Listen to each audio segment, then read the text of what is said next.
7 নম্বর সূরা সূরা আরাফের 55 আয়াত এবং 56 আয়াত। এই দুই আয়াতে আল্লাহ রাব্বুল আলামিন দোয়ার 4টা আদব তুলে ধরেছেন।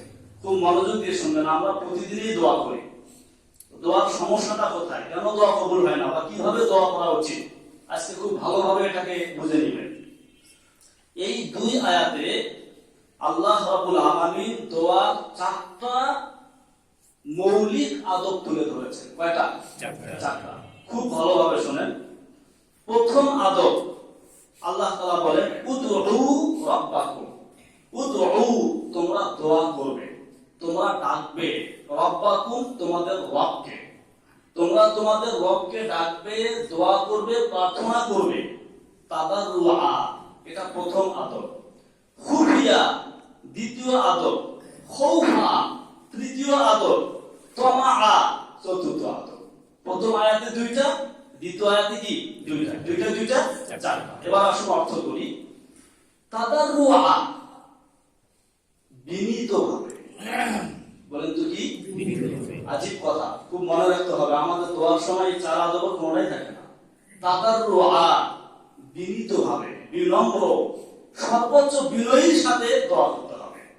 তাহলে আল্লাহর কাছে দোয়া করা কিংবা প্রার্থনা করার প্রথম আদব হচ্ছে সর্বোচ্চ বিনয়ের সাথে, অত্যন্ত বিনীতভাবে কি করা? দোয়া করা। এখানে খুব ক্লিয়ার করে বুঝতে হবে, দোয়া পাঠের জিনিস না। দোয়া হচ্ছে প্রার্থনা করার নাম, আবৃত্তি করার নাম নয়। স্পষ্ট আপনারা তাফসীরে মাআরিফুল কোরআন খুলে দেখবেন, সেখানে এই কথাটা পরিষ্কার করে তুলে ধরেছে। বর্তমান সময়ে দেখা যাচ্ছে আমাদের মসজিদগুলোতে, আমি এটা আমার কথা না, তাফসীরে মাআরিফুল কোরআনের কথা বলছি, তারা ফরজ নামাজ শেষ করে বা হাত তুলে দোয়া করে। কিছু মুখস্থ আরবি আয়াত মনে আছে, মুখস্থ করে দিয়েছে, হাত তুলে সেই আয়াতগুলো পাঠ করে, আবৃত্তি করে। মুফতি শফি ওসমানী বললেন তাফসীরে মাআরিফুল কোরআনে, এগুলো দোয়া নয়, এগুলো দোয়া পাঠ। এগুলো কি? দোয়া পাঠ। অনেক ক্ষেত্রে ইমাম নিজেও জানে না আমি যে আরবি আয়াতটা পড়লাম বা আরবি যে কথাটা কইলাম এটার অর্থ কি। যখন আমি নাকি এটার অর্থই জানি না, তখন আল্লাহর কাছে কি চাইলাম? এটা কি দোয়া হইল নাকি দোয়া পাঠ হইল?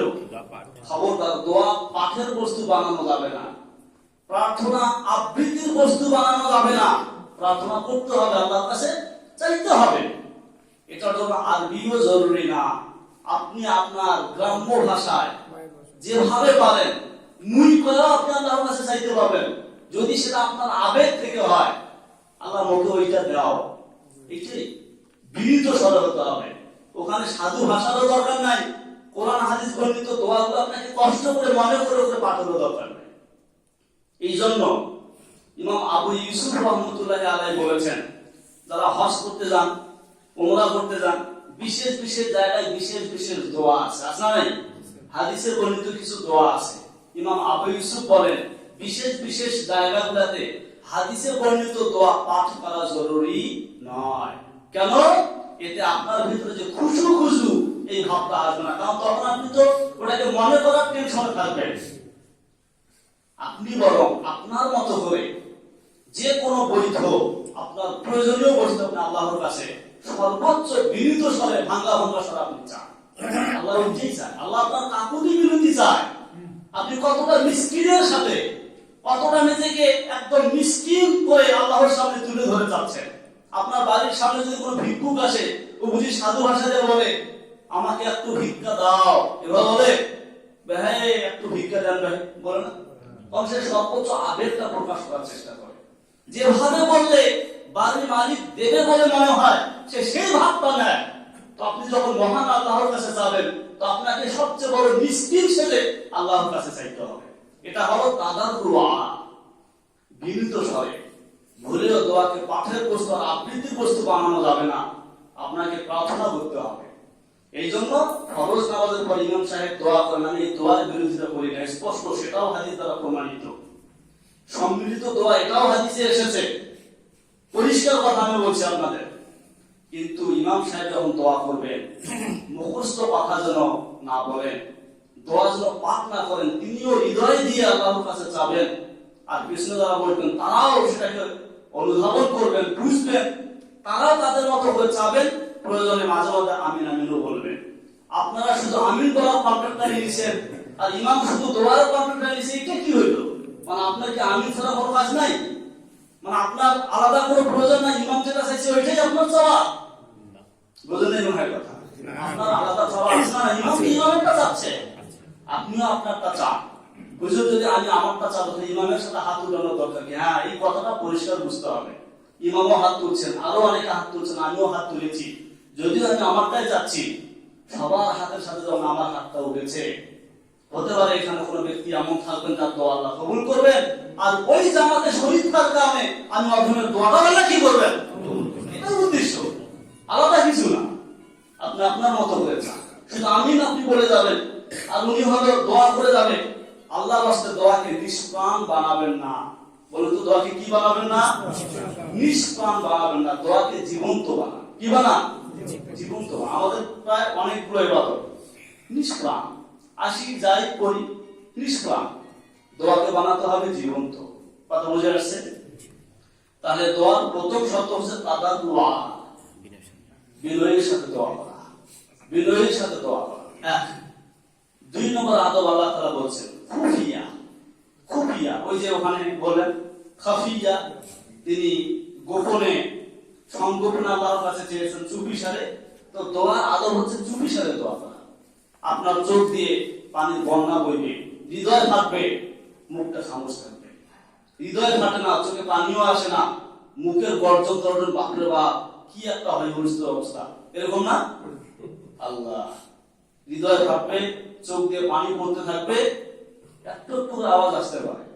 আপনার যে দোয়াটা চুপিসারে হবে, একদম রাত, শেষ রাতে, সবাই ঘুমান্ত, একদম নীরব নিস্তব্ধ, এই রাতে হাত তুলছেন তো ঝরঝর করে চোখ দিয়ে পানি পড়তেছে, গাল ভেজে, বুক ভেজে, বুকটা ফেটে যায়, ওই দোয়া একদম কারেন্টের মতো কবুল হবে আল্লাহর কাছে।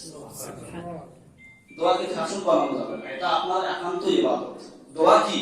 ইবাদত, এটা ইবাদত।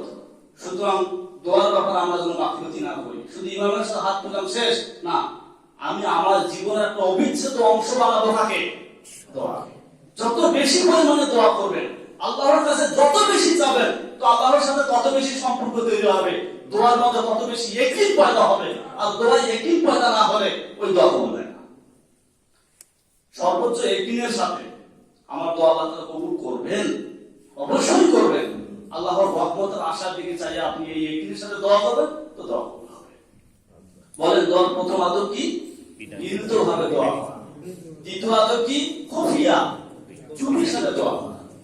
আদব আওয়াজ করেও দোয়া করা যায়, মূল চুপির সাথে দোয়া করা। 3 নম্বর আদব হচ্ছে খাউফা। খাউফা, ভয়ে ভীতস্ত হয়ে। আপনি এক শাহানশাহী, রাজাধিরাজ, সব বাদশার বাদশা যিনি, সেই মহান দরবারে আপনি হাত তুলেছেন, আপনার শরীর থাকবে কম্পমান, ভীতস্ত অবস্থায় দোয়া করতে হবে, চাইতে হবে। সাধারণত আমরা দুনিয়াতে কোন ক্ষমতাধর ব্যক্তির সামনে দাঁড়ালে কতটা বিনয়ের সাথে ভয়ে ভয়ে কথা বলি না? একটা এই সাথে বলে আমার কি আছে, খবর আছে। বিশেষ করে দেশ প্রধানের সামনে যদি কোন সেনা প্রধান না কেউ যদি কোনো কি করে, ওই যে ওকে কি বলে, বিভিন্ন ধরনের ইয়ে করে না, কত সাবধান থাকে। একটু এই সাথে ধরে খবর আছে, চাকরিটা চলে যাওয়ার ভয় আছে। তো আল্লাহর সামনে এতটা ভয়ের সাথে দোয়া করতে হবে। এবং বিশেষ করে নিজের অপরাধ, নিজের গুনাহ, আল্লাহ আমি তো এই গুনাহ করেছি, আপনার আমি তো আল্লাহর ওই অপরাধ, আল্লাহ আপনার ওই অপরাধ আমি জড়িয়ে পড়েছি, এরপরও আমি আপনার দরবারে হাত উঠেছি। তা আপনার এই জীবনের গুনাহগুলো, আমি আমার জীবনের গুনাহগুলো মনে রেখে সেই ভয়ে কম্পমান হয়ে আল্লাহর কাছে দোয়া করতে হবে। আবার 4 নম্বরে আদব হচ্ছে তামা, আশাবাদী হয়ে দোয়া করতে হবে। আল্লাহ, আমি যতই অপরাধী হই না কেন, তুমি তো রহমান, তুমি কি? তুমি রহিম। আল্লাহ, তুমি তোমার রহমান গুণের ওসিলায়, তুমি তোমার রহিম নামের ওসিলায় আমাকে ক্ষমা করবে, আমি এই আশা রাখি। তাহলে প্রথম আদব হচ্ছে বিনীত স্বরে, বিনীতভাবে দোয়া করা। 2 নম্বর হচ্ছে চুপিসারে, 3 নম্বরে ভয়ের সাথে, 4 নম্বরে আশার সাথে, আশাবাদী হয়ে দোয়া করতে হবে। তাহলে কয়টা আদব হলো? 4টা। এই 4টা আদবকে সামনে রেখে দোয়া করতে হবে।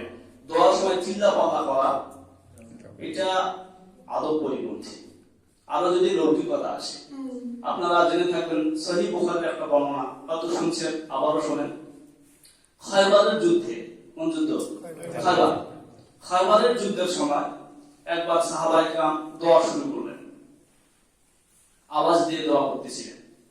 তখন নবীজি সাল্লাল্লাহু আলাইহি ওয়াসাল্লাম সাহাবায়ে কেরামকে লক্ষ্য করে বলেছেন, ইয়া আইয়ুহান নাস ইন্নাকুম লাইসা তাদউনা আসাম্মা ওয়ালা গায়বান। হে আমার সাহাবারা, শোনো, তোমরা তো কোনো বধিরকে ডাকছো না, কানে কম শোনে এমন কোন সত্তাকে ডাকছো না, ওয়ালা গায়বান, অনুপস্থিত এরকম কোন সত্তাকে ডাকছো না, বরং ইন্নাকুম তাদউনা সামিআন বাসীরান, তোমরা এমন এক সত্তাকে ডাকছো সবচেয়ে বেশি যিনি শোনেন, সবচেয়ে বেশি যিনি শোনেন।